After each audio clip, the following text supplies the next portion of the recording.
Guys, suroy-suroy mi diri sa Balakhoniho padulong sa Baganito.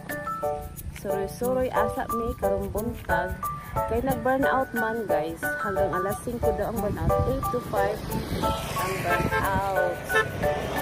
So suroy-suroy asa mi mga tuni sa Baganito Bridge. Yan guys, Balakhoniho sa Munduyo.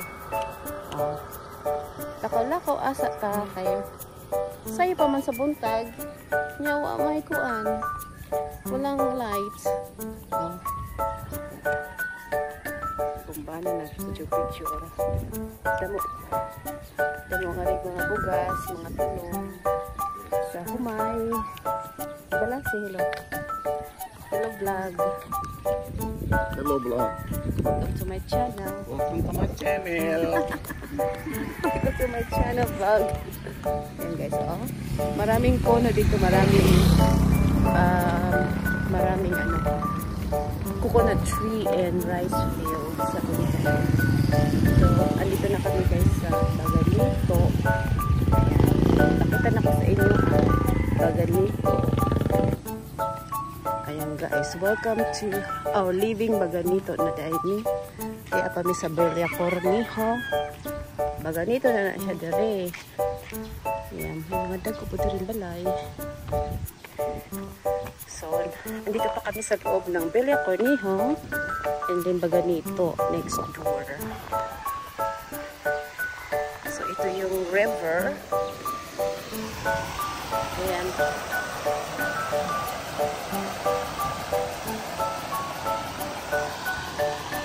Paano na picture siya dere. River sa Baganito. Ayan.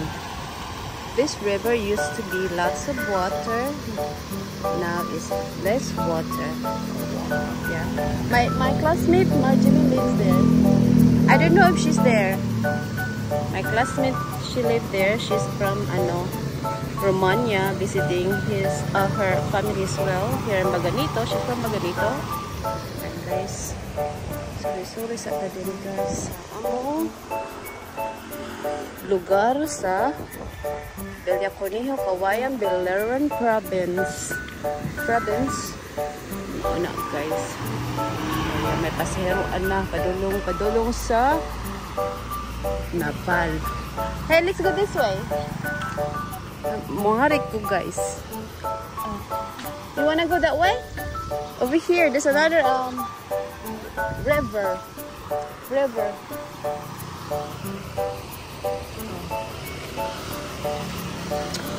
So hindi ko alam kung nandito ba yung classmates ko. Diyan namin sa Baganito guys. We're entering Baganito. So this is the river that I used to wash clothes when I was young. Maha. This is the river. Baganito river. This is the river that I used to wash our clothes here. Yeah, growing up, this is where I wash my clothes. Sa probinsya, sa Baganito River, used to be lots of water here, and maraming suso dito. And the water used to be big and wide and deep, but now I think El Nino, so the river's getting smaller. Yeah. Yun siya guys. Small yung Baganito.